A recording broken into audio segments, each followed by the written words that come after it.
Hi friends, అందరికీ నమస్తే. Welcome to our channel. నేను మీ కుసుమ. మీ అందరూ కూడా హ్యాపీ అండ్ హెల్తీగా ఉంటారని మనస్ఫూర్తిగా కోరుకుంటూ ఇవాల్టి వీడియో స్టార్ట్ చేస్తున్నాను. గోదా కళ్యాణం ఇంట్లో చేసుకున్నాను. ఈ వీడియో అంతా కూడా నేను మినీ బ్లాగ్స్లో పోస్ట్ చేశాను. మీ అందరూ కూడా బోల్డ్ అని కామెంట్స్ పెట్టారు. ఈ వీడియో కూడా ఎలా ఉంది ఏంటి తప్పకుండా కామెంట్ చేయడం అస్సలు మర్చిపోకండి.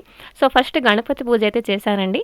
ఏదైనా మనం శుభకార్యం చేస్తున్నామంటే గణపతి పూజ అయితే చేస్తాం కదా. సో ఫస్ట్ పూజ అయిపోయింది, గణపతి పూజ. ఇప్పుడైతే తలంబ్రాలు కలుపుకుంటున్నాను.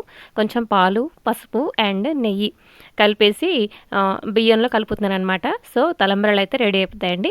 సో నేను పెళ్లి మండపం కూడా రెడీ చేద్దాం అనుకున్నాను. ఒక టేబుల్ మీద ఒక మంచి ఎల్లో క్లాత్ ఒకటి పరిచేసి చూడడానికి బాగుంటుంది అండ్ ఎల్లో కలర్ కూడా శుభం కదా అని చెప్పేసి అంటారు కదా. కాబట్టి ఇలాగ పెళ్లి పీటల మీద కూడా నేను ఎల్లో కలర్ క్లాత్ అయితే పరిచాను అనమాట. తలంబ్రాలు కలుపుకోవడం అయిపోయింది. ఇప్పుడైతే జీలకర్ర బెల్లం అయితే రెడీ చేసుకుంటున్నాను. హమందస్తా మంచిగా వాష్ చేసేసానండి. ఆ తర్వాత కొంచెం పసుపు రాసేసి జీలకర్ర అండ్ బెల్లం దంచుతున్నాను అనమాట. నాకు మినీ వ్లాగ్స్లో కూడా చాలా కామెంట్స్ వచ్చాయని చెప్పాను కదా. కొంతమంది అయితే కామెంట్ చేశారు, స్టెప్ వైజ్గా షేర్ చేయండి, మేము కూడా ఇంట్లో చేసుకోగలుగుతాం అని చెప్పేసి. సో కాబట్టి నేను స్టెప్ వైజ్గా ఎలా చేసుకున్నానేంటి అవన్నీ కూడా 10 మినిట్సే వ్లాగ్ పెట్టానండి. ఐ హోప్ మీ అందరికీ కూడా ఖచ్చితంగా నచ్చుతుంది. సో జీలకర్ర బెల్లం రెడీ అయిపోయాయి కదా. ఇప్పుడైతే పుస్తుల కోసం దారం రెడీ చేసుకుంటున్నాను. తెలుపు దారానికి ఒక 5 పోగుల వరకు రెడీ చేసుకొని దానికి పసుపు రాసేసి చూస్తున్నారు కదా. ఇందులో అయితే పుస్తులైతే గుచ్చుతానమాట. దాంతోపాటు కొంచెం రెడ్ కలర్ పూసలు అంటే గ్రీన్ కలర్ పూసలు ఎక్కువ కాదు, ఒక 2 చెప్పున అయితే ఇక్కడ యాడ్ చేస్తానండి. పెళ్ళిలో అయినా లేకపోతే స్వామివారి కళ్యాణంలో అయినా కూడా బోల్డ్ అన్ని తంతులైతే ఉంటాయన్నమాట. అయితే నేను ఇంట్లో చేసుకోగలిసినంత వరకు నేను చేశానన్నమాట. ఏవైనా తప్పులు ఉంటే ఫస్ట్ స్వామివారికి అయితే చెప్పుకున్నాను, అంటే మన్నించు తండ్రి అని చెప్పేసి. ఆ తర్వాత పెద్దలు ఎవరైతే చూస్తున్నారంటే ఏవైనా తంతులు ఏవైనా ముందు వెనక అయి ఉన్నా కూడా తప్పకుండా మన్నిస్తారని మనస్ఫూర్తిగా కోరుకుంటున్నాను. తప్పకుండా నాకు కామెంట్ చేయండి. సో దట్ నేను నెక్స్ట్ ఇయర్ అయితే అది నేను ఫాలో అవ్వడానికి ట్రై చేస్తాను. సో ఇక్కడ పుస్తులైతే గుచ్చేస్తాను. ఇంకా స్వామి అమ్మవార్లు అయితే ఇక్కడ మంగళ స్నానం చేసుకుంది రెడీ అయిపోయారనమాట.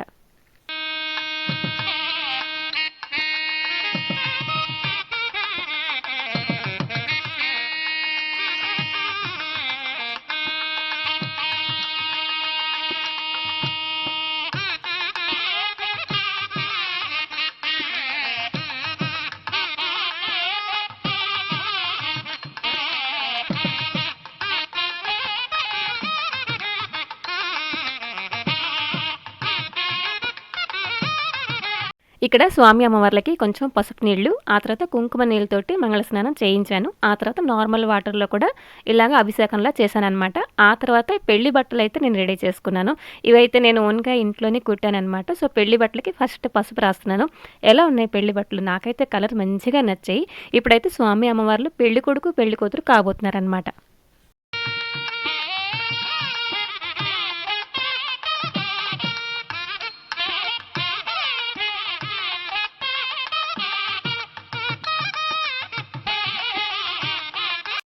నుదుటినైతే కళ్యాణం తిలకం అలాగే బొగ్గు చొక్కా పెట్టుకొని స్వామి అమ్మవార్లు అయితే చక్కగా పెళ్లి కొడుకు పెళ్లి కూతురులాగా రెడీ అయిపోయారు.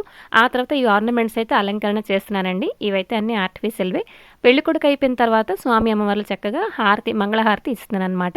ఇప్పుడు గౌరీ గంపలోని అమ్మవార్లు ఇద్దరూ కూడాను పెళ్లి పీటల మీదకి వచ్చారు.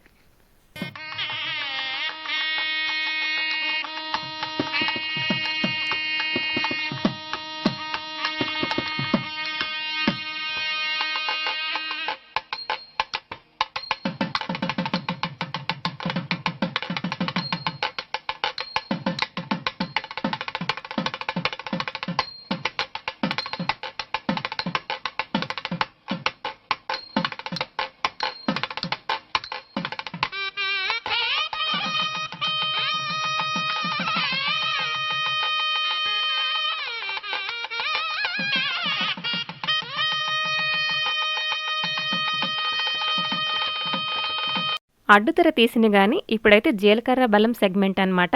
జీలకర్ర బెల్లం మనందరికీ తెలిసిందే, ఒక్కసారి కలిసాయంటే లైఫ్ లాంగ్ ఎప్పుడూ కూడా విడిపోరు, ఎవరు విడదీరు కూడా. కాబట్టి పెళ్లిలో ఈ తంతు జరుపుతారు. ఆ తర్వాత కంకణాలు, ఇవైతే మంగళకరం అని చెప్పేసి అంటారు. స్వామివారికి ఎప్పుడు కంకణాలతో అలంకరణ చేస్తారు. ఆ తర్వాత అమ్మవారికి కూడా చేస్తారు. ఇంకా కర్పూరం దండలు అనమాట.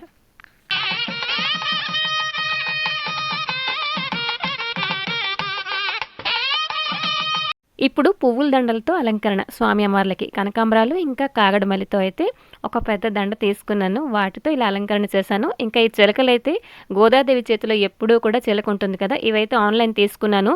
కొంచెం చిన్న సైజ్ అనుకుంటే పెద్ద సైజ్ వచ్చాయన్నమాట. కాబట్టి పెళ్లి పీటల దగ్గర ఇలా అలంకరణ చేశానన్నమాట. ఇంకా మిగతా పువ్వులతోటి కూడా కస్తూరి, తులసి వీటిలతో కూడా చక్కగా అలంకరణ అయితే చేశానన్నమాట. పువ్వులతో అలంకరణ అయిపోయింది కదా! ఇప్పుడు చిన్న చిన్న పువ్వుల దండలు 3 రెడీ చేశాను. వరమాల ఇది కళ్యాణంలో మెయిన్ సెగ్మెంట్ కూడా అనుకోవచ్చు. ఇంకా వరమాలతో కూడా అలంకరణ చేశానన్నమాట.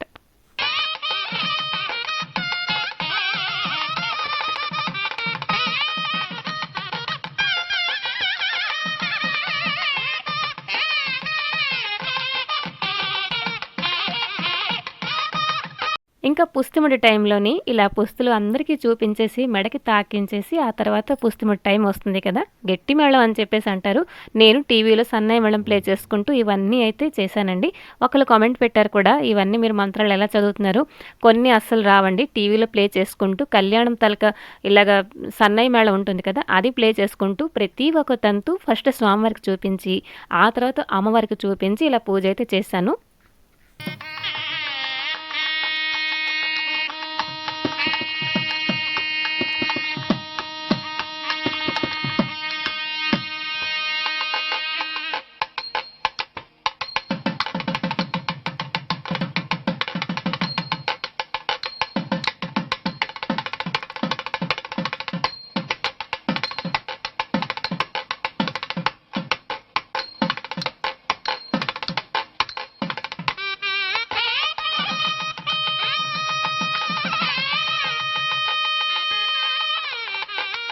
పుస్తిముడి తర్వాత ఇప్పుడైతే సారి తలక టైం వచ్చింది.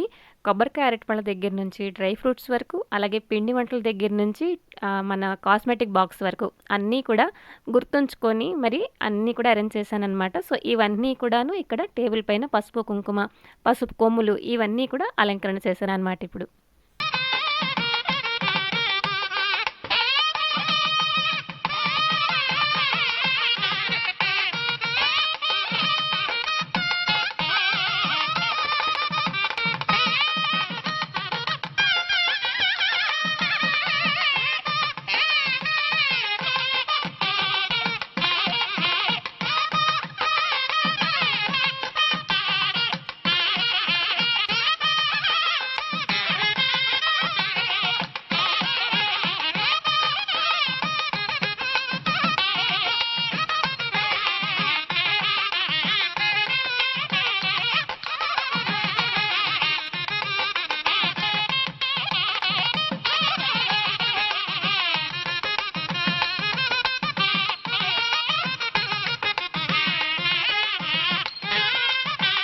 ఇప్పుడు తలంబ్రాల సెగ్మెంట్ అయితే వచ్చింది. ఎండు కొబ్బరికి పసుపు కుంకుమతో అలంకరణ చేసి తలంబ్రాల సెగ్మెంట్ అయితే కంప్లీట్ చేశానన్నమాట.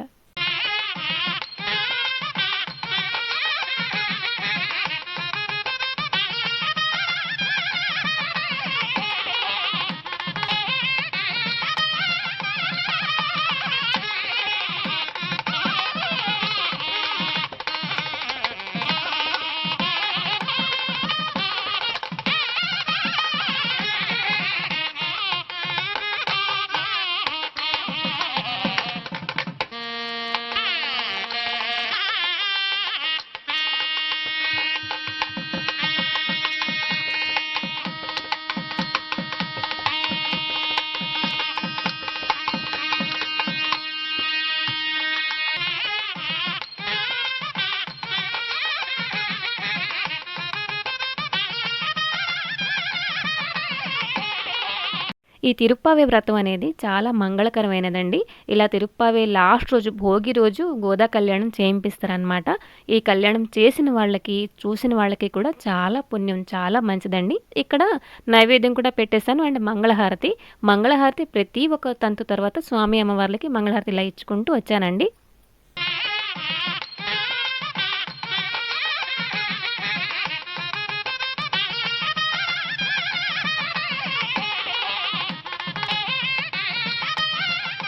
ఇదైతే కళ్యాణంలో లాస్ట్ సెగ్మెంట్ అండి. కొంగుముడి ఇదైతే బ్రహ్మముడి కూడా అంటారు.